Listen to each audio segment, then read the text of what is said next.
देख लेगा और हम उस चीज़ को नज़रअंदाज कर देते हैं। जो ये नज़रअंदाज हम कर रहे हैं, अपराधों का बढ़ने का सबसे बड़ा कारण मुझे लगता है यही है। कभी ये नहीं तो देखिए, पहले तो अब हम बोल रहे हैं ना, अब तो हम जागरूक भी हैं, उसके बाद भी बढ़ रहे हैं। तो मेन रीज़न यही है। देखिए, पहले जब हम घरों से निकलते थे तो ऐसा होता था कि बड़े बगड़ वाले अंकल ने देख लिया, हम उन्हीं की आंखें देख के डर जाते थे कि अरे अच्छा इन्होंने देख लिया, कहीं मतलब कुछ बोल देंगे, कुछ हमें कह देंगे, तो हम डर के मारे क्या है, जो हमारा काम है वही करते थे। अब बच्चे बगल वालों से तो क्या, वो पहले तो जानते ही नहीं है कि हमारे बगल में रहता कौन है, और अपने माता पिता से भी नहीं डरते हैं। तो देखिए, कमी तो यहीं से आ गई। मतलब जो भी चीज़ चल रही है वो हमारा जो माहौल हो गया है, अब वो ऐसा हो गया है कि ना पड़ोसी का डर है ना घर वालों का डर है। मेन जो घर में है उनका ही डर नहीं है। पहले तो गांव का प्रधान होता था, उसी से डर जाते थे कि मतलब अरे प्रधान जी है आ गए, हमें कुछ बोल दिया तो, या घर में ऐसी कुछ बातचीत हो गई तो प्रधान तक बात चली गई तो बड़ी शर्म की बात हो जाएगी। तो अब तो ऐसा कुछ भी नहीं रह गया है। क्यों? क्योंकि अब किसी, एक तरह से बोले तो इज्जत भी नहीं है, किसी की रिस्पेक्ट करना हमारे बच्चे भूल गए हैं। तो ऐसा क्यों है? तो देखिए, इसमें सबसे बड़ा रोल माताओं का ही रहता है। इसीलिए जब ये कार्यक्रम माताओं पे है तो ये निवेदन करूंगी, देखिए सब चीज़ ज़रूरी है, पर जो हम हमारी जो पूंजी है वो हमारे बच्चे हैं। तो हमें अपने बच्चों के साथ उनको पूरा समय देकर उनसे पूछिए कि आप क्या कर रहे हैं, कहाँ जा रहे हैं। क्योंकि देखिए, कई बार ऐसा होता है कि जब मामले आते हैं तो माताएं और परिजन यही बोलते हैं कि हमें तो पता ही नहीं है, हमें तो यही बता के गए थे कि यहाँ गए हैं। ऐसा नहीं है। देखिए, आपको पता है आपका बच्चा बहुत बढ़िया है, पर देखिए शक करना भी सीखना चाहिए। थोड़ा सा बहुत अच्छा है, सब कुछ अच्छा कर रहा है, पर अगर आप शक में थोड़ा सा मतलब उस पर निगरानी नहीं रखेंगे तो वही आपकी ढील स्टार्ट हो जाती है।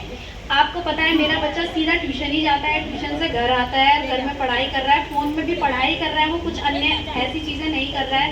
देखिए, जब गेम की लत भी लग रही है तो ज़रूरी नहीं है एक तो अपनी फ़ोटोएं शेयर करना, वो करना, बाद में वो साइबर क्राइम में आ जा रहा है, या इस तरह के गेमों की लत में पड़ जाना कि जिससे बाद में बच्चा सुसाइड ही कर दे रहा है। तो ये सब क्या है, गली में तो कर रहा है वो। तो इसमें सबसे बड़ी निग्लिजेंसी जो है वो पेरेंट्स की है। तो इसलिए आप ये मत सोचिए कि मेरा बच्चा कर रहा है, तो बीच बीच में अपने बच्चे को वॉच जरूर करिए कि मेरा बच्चा कर क्या रहा है। देखिए उसे जाके, अगर वो फ़ोन में चला भी रहा है, ठीक है, वो खेल भी रहा है, गेम भी खेल रहा है, तो देखिए कि हाँ बेटा ठीक है, खेल लो, 15 मिनट 20 मिनट आधा घंटा आप इसे खेल सकते हैं, उसके बाद आप इसे दे दीजिए। ज़्यादा रोक टोक भी सही नहीं है, पर ज़्यादा स्वतंत्रता देना भी सही नहीं है। तो इसलिए कोई भी चीज़ जो होती है ना, वो अति अच्छी नहीं होती है, चाहे वो स्वतंत्रता है चाहे वो बंधन है। आप अपने बच्चे को ज़्यादा बंधन में भी रखेंगे तो वो एकदम आपका विद्रोही हो जाएगा, और ज़्यादा फ्रीडम में भी रखेंगे तो बाद में वो आपके कंट्रोल में ही नहीं आएगा। तो दोनों चीज़ें खराब है। तो इसलिए जो तालमेल बिठाना है वो आपको अपने हिसाब से बिठाना है। वॉच करिए बच्चे को प्रॉपर कि क्या है, मेरा बच्चा क्या कर रहा है, और स्कूल भी जा रहा है तो आप उसको तो उसके पीछे से ज़रूर वॉच करिए कि क्या जा रहा है, नहीं जा रहा। या बाई चांस सड़क पे आते जाते रास्ते में कई ऐसे लोग मिलते हैं बच्चों को जो उन्हें परेशान करते हैं, या उन्हें देखिए जो हम बोल रहे हैं यहाँ से वहाँ जैसे नशा भी बढ़ रहा है, तो ये कहीं ना कहीं किसी के रूप में फैल तो रहा है। तो आप भी देखिए ना, वॉच करिए मेरा बच्चे से कितने लोग मिल रहे हैं रास्ते में चलते हुए, कौन मेरे बच्चे को क्या बोल रहा है, आप दूर से वॉच कर रहे हैं। तो आप भी जब आप रात में बिस्तर में जाएंगे सोने के लिए, सुकून रहेगा कि मेरा बच्चा सही है। मतलब आप फिर उसे जरा 15-20 दिन छोड़ दीजिए उस पर, फिर 15-20 दिन बाद आप फिर उसे वॉच करिए। तो देखिए, हर जिम्मेदारी पुलिस की नहीं होती है, हर किसी को अपनी जिम्मेदारी समझनी पड़ेगी। तो कुछ सबसे बड़ी जिम्मेदारी माता पिता की है, जो अपनी जिम्मेदारियों को अच्छे से वो करेंगे तो मुझे नहीं लगता तो कहीं पर भी कोई समस्या आएंगी, बच्चों को भी नहीं आएंगी। जो ये अपराध है, देखिए अपराध तो तभी बढ़ते हैं ना जब छूट मिलती है ना, लापरवाही होगी, छूट मिल रही है तभी तो अपराध बढ़ रहे हैं। जब हम उस चीज़ पे अगर हम कहीं देख रहे हैं तो सबसे पहले बोलना सीखिए। आप कहीं पे गलत देख रहे हैं तो देखिए, हमने तो 112 नंबर सब जगह अपने नंबर हमने शेयर कर रखे हैं, तो आप हमें सूचना ही नहीं देंगे तो हमें कैसे पता चलेगा। जब हमें सूचना मिलती है हम उस पर तत्काल कार्रवाई करते हैं। तो सूचना देने का काम तो आप लोगों का है, क्योंकि देखिए हमारे मुखबिर तो आप लोग हैं।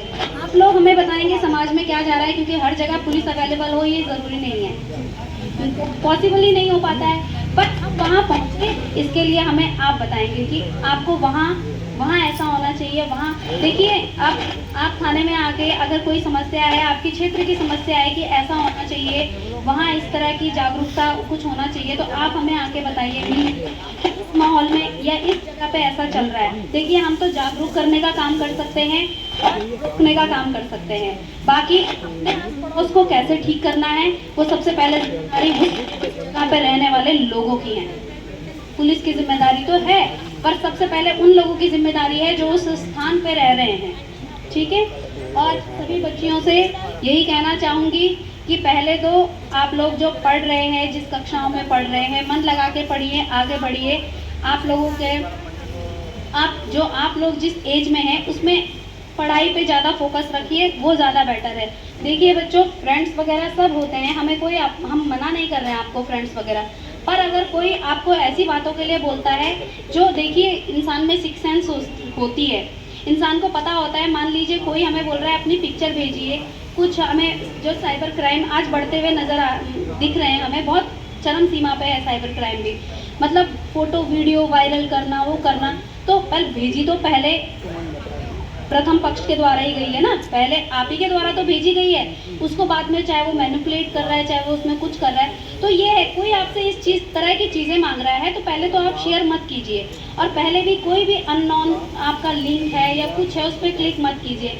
आजकल जो फ्रॉड चल रहे हैं, साइबर फ्रॉड, आपके कि मतलब हम यहाँ से बोल रहे हैं, वहाँ से बोल रहे हैं, OTP बताइए। अब OTP वाला भी नहीं चल रहा है, बिजली का बिल आपने नहीं भरा है, इसमें आपकी शिकायत है, चलो हम आपका भर देते हैं, OTP मतलब अलग अलग तरीके से। तो अगर इस तरह की कोई भी क्वेरी आती है, हम बताते भी रहते हैं कि आप क्या करेंगे, आप संबंधित जगह जाकर उस चीज़ को पता करिए, आप फ़ोन पे ही मत। ठीक है, मैं आपको अपना आधार कार्ड नंबर बताता हूँ, मैं आपको अपना अकाउंट नंबर बताता हूँ, ये वाली चीज़ें नहीं करनी है, बिल्कुल भी अपनी कोई भी पर्सनल चीज़ें शेयर नहीं करनी है। ठीक है। और ये लड़कियों के साथ भी ज़्यादा, घर में महिलाओं के साथ, क्योंकि घर में महिलाएं रहती हैं, महिलाओं को कोई इजीली बेवकूफ़ बना देता है। देखिए, फ्रॉड कॉल आप ही को नहीं आते हैं, हमें भी आ जाते हैं। एक तो मुझे ही आया परसों कि मैडम आपके हस्बैंड का ना हेल्थ इंश्योरेंस था, वो पूरा हो गया है, आपके हस्बैंड ने कहा है कि आपके अकाउंट में डाल दो। मैंने कहा अच्छा, मेरे हस्बैंड ने कहा, मेरे हस्बैंड सामने बैठे थे, मैं उनका मुंह ऐसे ऐसे कर रही कि तुमने कब बोला, तो कि मैडम आपके खाते में डाल दें, आप गूगल पे चलाती हैं कि आप वो चलाती है फ़ोन पे।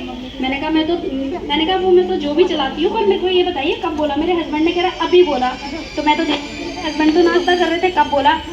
तब मैंने कहा आप कहाँ से बोल रहे हैं, मैंने कहा आपको पता है मैं कहाँ से बोल रही हूँ, उसने फ़ोन काट दिया। तो मतलब देखिए, फ्रॉड ऐसा नहीं है आप ही लोगों के साथ, तो वो तो ये है, मैं बताऊं उसे जी हाँ मैं गूगल भी चलाती हूँ, मैं तो इंस्टा भी मैं तो ये भी चलाती हूँ, वो भी चलाती हूँ, तो हम अपनी इन्फॉर्मेशन खुद देते हैं। अगर पहले उससे पूछिए आप बोल कौन रहे हैं, अगर आपको कुछ संदिग्ध लगता है, बात करने की ज़रूरत नहीं है, आप तुरंत फ़ोन काट दीजिए, कोई ज़रूरत नहीं है।